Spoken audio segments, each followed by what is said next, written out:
Our Daily Bread, April 10, 2024, by Amy Boucher Pai, that entitled Eyes to See.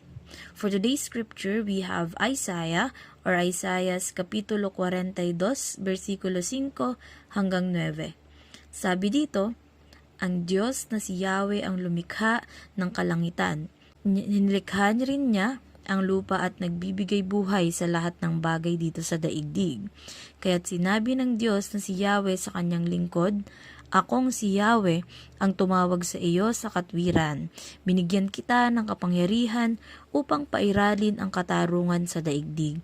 Sa pamamagitan mo ay gagawa ako ng kasunduan sa lahat ng tao, at sa pamamagitan mo ay dadahlin ko ang liwanag sa lahat ng bansa.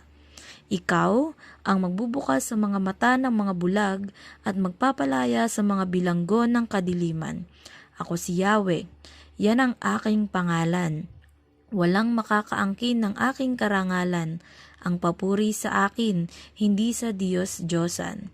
Ang mga dating pahayag ko ay natupad na, mga bagong bagay, ang sasabihin ko ngayon bago pa mangyari ang mga ito. Purihin ang ating Diyos sa pagkakabasa ng kanyang dakilang mga salita. And the statement state like this. Genevieve had to be the eyes for her 3 children, each born with congenital cataracts. Whenever she took them into their village in the Republic of Benin of Western Africa, she strapped the baby onto her back and held on to the arm and hand of her older 2. Always looking for danger. In a culture where blindness was thought to be caused by witchcraft, Genevieve despaired and cried out to God for help. So the story goes like this. May isang babae na may 3 anak, at ang 3 anak niya ay isinilang na may congenital cataracts.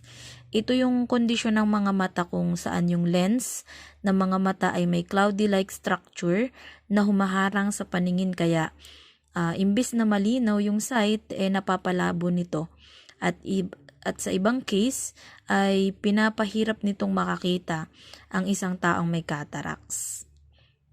And then, sa tuwing alalabas daw ni Genevieve yung mga anak niya sa bayan ng Republic of Benin sa kanlurang bahagi ng Africa, ay nakapasan sa kanyang likod yung bunso, habang akay niya naman yung 2 nakatatanda.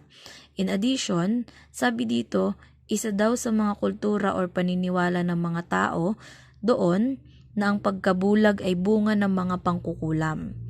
Genevieve despaired and cried out to God for help. Umiiyak na siya sa Lord sa sitwasyon na meron siya. To continue the story, a man from her village told her about Mercy Ships, a ministry that provides vital surgeries to honor Jesus' model of bringing hope and healing to the poor. Uncertain if they could help, she approached them. When the children woke up after their surgeries, they could see. Amen. And then sabi, may lalaki na nagsabi kay Genevieve tungkol sa Mercy Ships Ministry.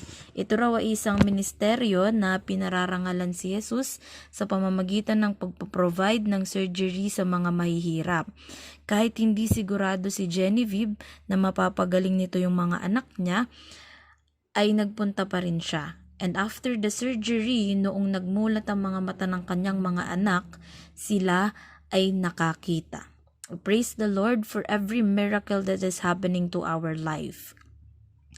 And to continue, God's story has always been about coming alongside those shrouded in darkness and bringing His light. The prophet Isaiah declared that God would be a light for the Gentiles. He would open eyes that are blind, restoring not only physical sight but spiritual vision as well. And He promised to take hold of His people's hand. He restored sight to the blind and brought light to those living in the darkness. In this story, marami tayong makukuhang aral. Life is difficult and it is a fact. Pero don't ever lose hope. There are people who glorifies the Lord sa pagiging matulungin at mapagbigay. Hindi ka pababayaan ng Panginoon.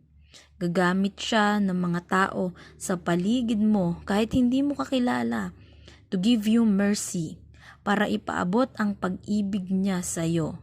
God can do miraculous things on our life kahit parang walang-wala na, kahit hirap na. Help will always be present in the right time.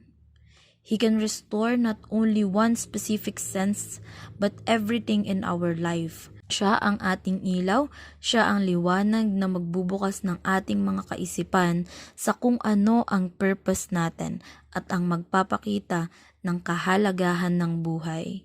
Ang Diyos ang magpapalakas sa ating mga nanghihinang mga kaluluwa. He will restore us. Just keep being patient. And if you ever feel overcome by darkness, cling to hope as you embrace the promises of our loving Father. God bless everyone.